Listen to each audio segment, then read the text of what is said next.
Australian actor Jon Blake has died. He'd survived 25 years with severe brain injuries after a car crash on his way home from filming the classic movie. December 1986. On a stretch of highway near Two Wells, South Australia, Jon Blake's tragedy was compressed into less than 3 seconds.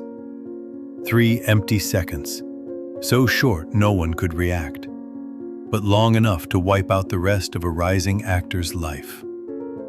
His car drifted towards the shoulder, slipped out of its lane, and clipped a concrete marker on the side of the road. The impact sounded brief and sharp, then cut out. No explosion, no fire, no chaos. Just one small enough hit, but enough to slam his future shut in the cruelest possible way. By the time the first drivers and emergency crew pulled over, dawn hadn't quite arrived. Night dew clung in a thin film across the bonnet. The windscreen was split deep, cracks spidering out and holding their shape. The pale yellow of the streetlights spilled through broken glass and washed Jon's face in the cold, violet edge of a South Australian sunrise. His chest was still rising and falling, but his gaze had already slipped away from this world. A 28-year-old man, talent just about to lift off, frozen forever in that exact position.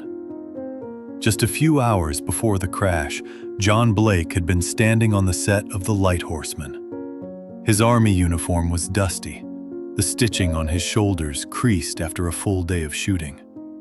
He'd bent his head to adjust his belt with a familiar, precise movement. The crew looked at him the same way, as if they were watching the next big star of Australian cinema take shape. The press had already called him the second Mel Gibson. Hollywood had started asking his name. Walking off set that night, Jon moved like an actor who knew he was stepping into the most important phase of his career. That path ended on the road near Two Wells, in a darkness no one saw in real time. No warning, no clear sign beforehand. The crash didn't kill him on the spot, but it stripped away any chance of living as a normal human being. From that night on, he never woke up. The next 20 years were the existence of a body, not a life. One small skid, one anonymous concrete post, one future frozen at its brightest point. Even now, the question hasn't gone away. If not for that night on the road near Two Wells, would Australia have lost a legend it never got to see? In your view, which moment really took Jon Blake away from us? Share what you think. Before Jon Blake's name became tied to a car crash on a highway near Two Wells, he was just a boy born in Hornsby, on Sydney's outskirts, in 1958, to a family where both parents were classical musicians. His childhood was never rooted in one place. The family moved back and forth between New Zealand and Australia before finally settling in Sydney when he was around 10. Those years of constant movement gave Jon a kind of upbringing that wasn't noisy or dramatic, but always demanded he adapt to new places, new schools, new friends. In that setting, two things appeared very early in Jon's life: the body and the stage. He was trained as a professional boxer, yet at the same time studied music at the Sydney Conservatorium, a combination that didn't fit any simple mold. By day he trained, by night he joined student theater groups and experimental stages. In between, he worked as an usher at a city cinema complex, earning a wage while quietly watching other people up on the screen. What he collected wasn't just a small pay packet, but a very clear feeling. He wanted to be on the other side of the screen, not tearing tickets forever. At Gleneon, an independent school in Middle Cove, Jon took part in almost every school play. His confidence on stage, along with his striking looks, caught the eye of a friend of his history teacher, a television producer. From there, Jon was pulled straight into the cast of the soap opera The Restless Years, under the name Sonny Blake. It wasn't just his first appearance on commercial television. It was a clear shift from school play actor to familiar face on TV, something plenty of young actors at the time dreamed about, but never reached. While working on The Restless Years, he didn't drop formal training. Jon kept studying acting and later went to New York to attend the Stella Adler Studio of Acting, one of the toughest and most pragmatic acting schools around. When he came back to Australia, he moved through all kinds of roles: television, theater, a revival of On Our Selection, then series like Patrol Boat, A Country Practice, 5 Mile Creek. On film, he turned up in Freedom, Early Frost, Cool Change, Running from the Guns. Slowly, Jon stopped being the new face and became the sort of actor who, when he appeared on screen, made audiences think, "Oh, it's him." The real turning point came with the miniseries ANZACS, and then the lead role in the war film The Lighthorsemen. That wasn't just his name on top of the call sheet for a major project. It was the moment the press started sticking some very heavy labels on him. The next Mel Gibson. Clio magazine listed him among the most desirable bachelors of 1986. Television, print, and industry people talked about him as someone who could cross the Pacific to Hollywood, not just stay in Australian films. Those assessments were later brought into court as the basis for calculating compensation for a career cut short. Not throwaway praise, but serious opinions about his potential. To sit in that great hope position, though, Jon had to pay for it with a workload that was anything but light.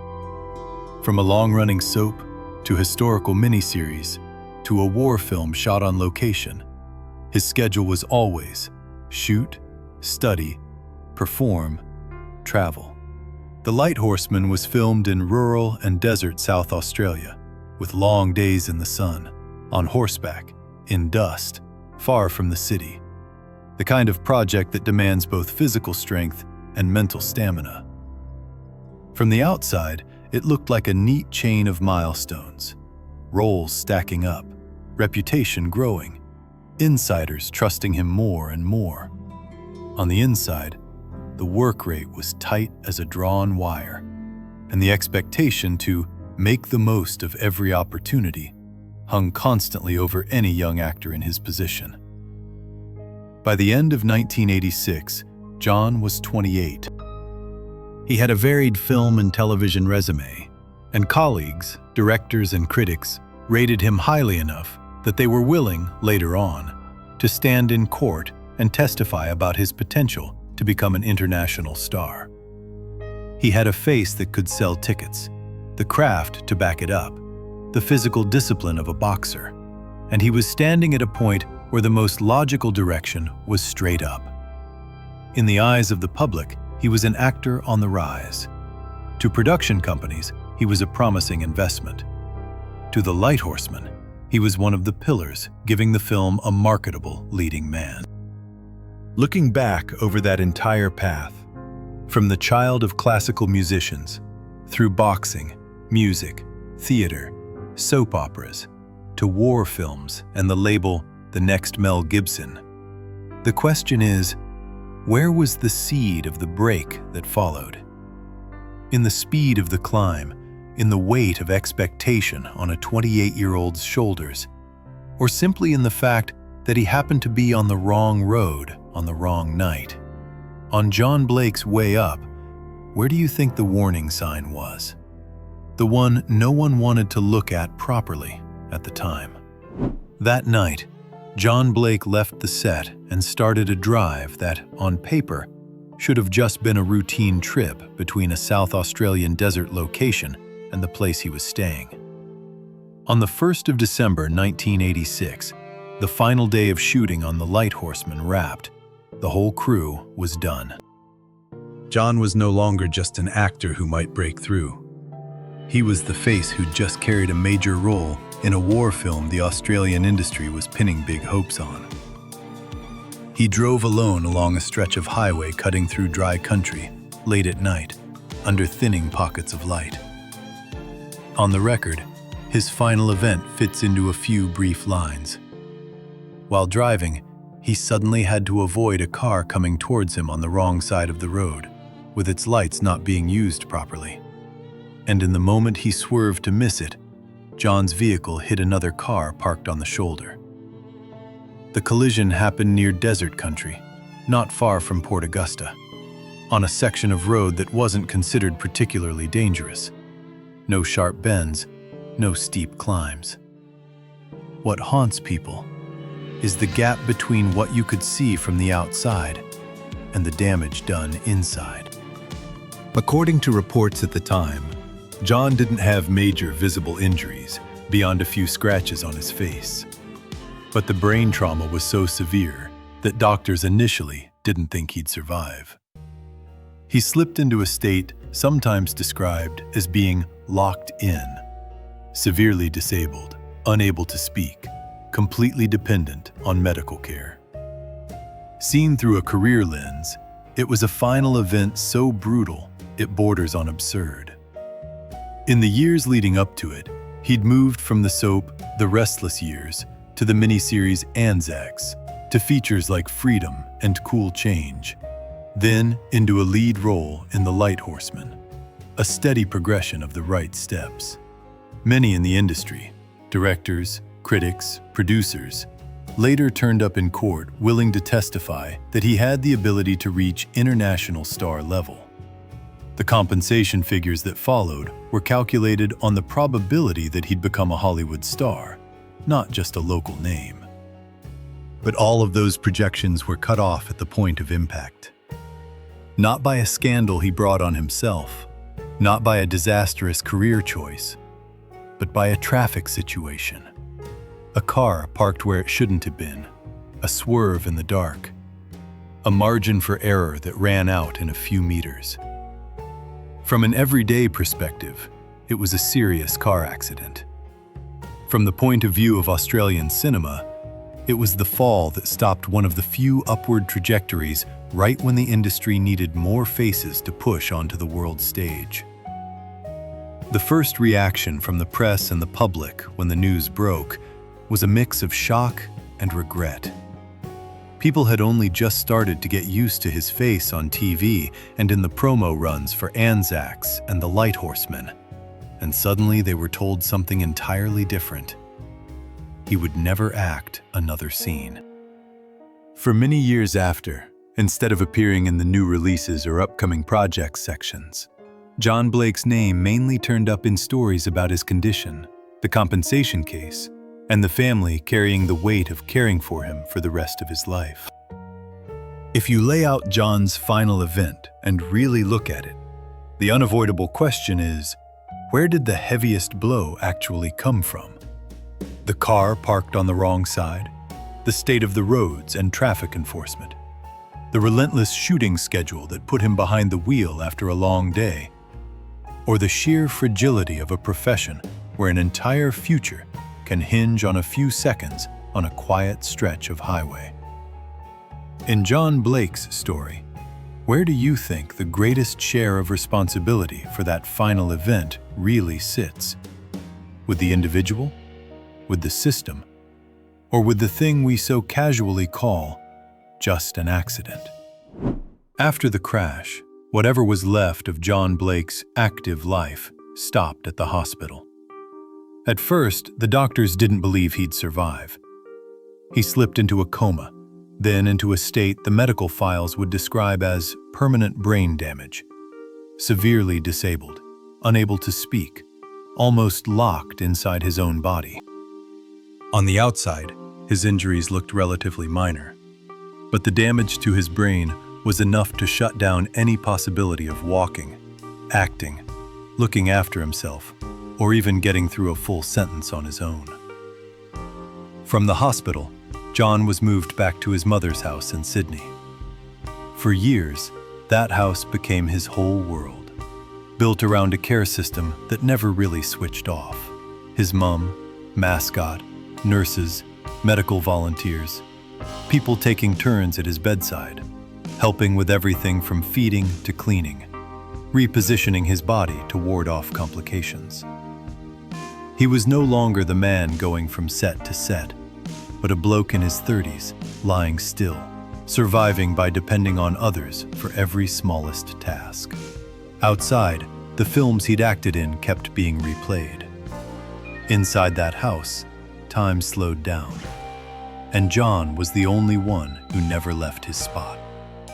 In the 1990s, his name surfaced in the papers again, not in the new releases pages, but in reports about a record-breaking compensation claim. His lawyer, representing his mother as his guardian, took the case to court, arguing that the accident had cut off a genuine shot at an international career.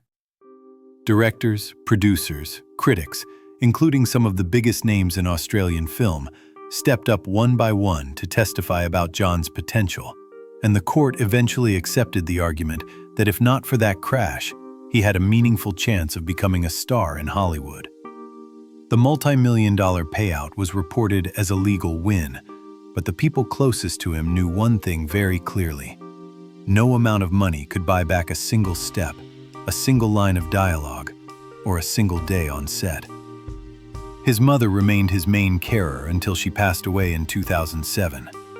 After that, his son, Dustin, took on the responsibility. They moved Jon to a house on the central coast of New South Wales, quieter, further away from Sydney's constant noise. There, Jon went through his final years much the same way he'd spent the previous 2 decades. In bed, with medical equipment, a set care routine, and his vital signs watched closely. Australian cinema changed. New actors emerged. New faces came and went. And Jon, the man once called the next Mel Gibson, stayed outside the frame. On 30 May 2011, Jon Blake died at the age of 52 from complications of pneumonia. The news articles were brief. One line about his age, one line recalling the 1986 crash that ended his career, one line for the cause of death. For most of the public, the story finished there. For the people who'd cared for him, it was the final stretch of a journey that had lasted almost 25 years, beginning the moment his car slipped out of its lane near 2 wells. Laid out plainly, the final phase of Jon's life wasn't a spiral of self-destruction or a collapse in the usual sense. It was a long, flat line with very few changes and a brutal meaning. A man on the way up, forced to live the rest of his years in a state completely at odds with everything he'd trained and prepared himself for. No more roles. No more time in front of a camera. No more chances to prove what everyone had believed he could do. If you stand back and look at it, where would you say the real rock bottom sits in Jon Blake's story? At the moment of impact on the highway? In the long stretch of years spent motionless in a bed? Or in that final line in the paper that closed his life like a finished news brief? While Jon Blake lay motionless in a room in Sydney, his name didn't disappear from the papers. It just moved sections. From new films to accidents, health, then law. The compensation case his family launched wasn't just a private matter. It became one of the most notable civil lawsuits in Australia in the 1990s. The court had to listen to directors, producers, critics, people stepping into the witness box not to plug a movie, but to answer a cold question. If the accident hadn't happened, how much could Jon Blake have earned as an international star? The final outcome, after appeals and adjustments, was a payout of about 7.7 million Australian dollars for care and lost earnings, calculated on the basis that there was a very real chance he would have reached Hollywood superstar status. For a time, that figure stunned the public. An actor almost unable to communicate, confined to bed, suddenly at the center of a record-breaking judgment. For the legal system, it was a landmark in how to put a dollar value on stolen potential. For his family, it was the means to keep looking after him for years. For most viewers, it was a reminder that this was someone the entire industry had once backed. The impact wasn't just on paper. An obituary on SBS mentioned how fans and friends spent years traveling to his mother's house to help with physiotherapy, turning his body, doing the heavy work an elderly woman couldn't manage alone. They didn't come for autographs or photos. They came to lift an arm, raise a leg, wipe away a mark. To them, Jon Blake wasn't just a tragic accident, but the embodiment of what people mean when they talk about star power, even when that star could no longer get out of bed. In the long run, Jon became a name that immediately conjured two images: the next Mel Gibson and a car that slipped offline on the road near two wells. Career retrospectives written after his death kept circling the same question. How does someone with a relatively modest list of roles and films that aren't exactly classics end up so deeply loved and remembered? The answer most often came back to the same idea.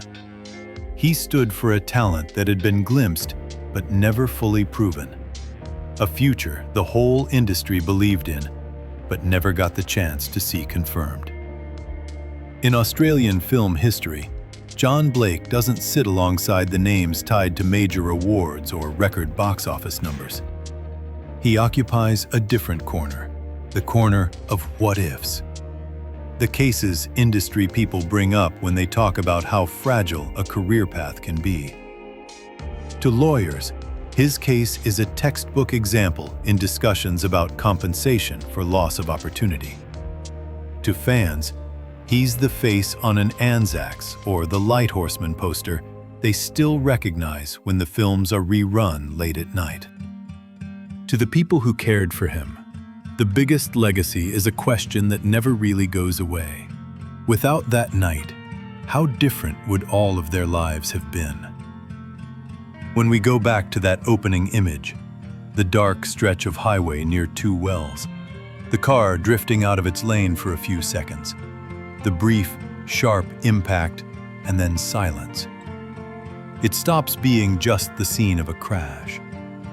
It becomes a symbol of the line between two trajectories, one rising, belonging to a 28-year-old leading man, and one lying flat for more than 20 years afterwards. Those two lines never meet again. They're only joined by those 3 empty seconds. Seen from a distance, Jon Blake's story brings a hard question into focus. In an industry that runs so heavily on luck, risk, and golden chances, how do we as audiences, media, courts, judge a life cut short by something the person didn't choose? Is a compensation order enough? Is public sympathy enough? Is continuing to screen the old work enough? Or are all of those just ways we reassure ourselves that a moment of derailment can somehow be balanced out by a few numbers and a couple of tidy paragraphs in print? In Jon Blake's story, what do you think matters more in the end? The compensation figure, the handful of roles he left behind, or those 3 decisive seconds on the road near two wells? And when you think of him, what do you choose to remember? The actor on the way up, the man lying still in a hospital bed, or the reminder that sometimes a whole life can be folded into a single impact?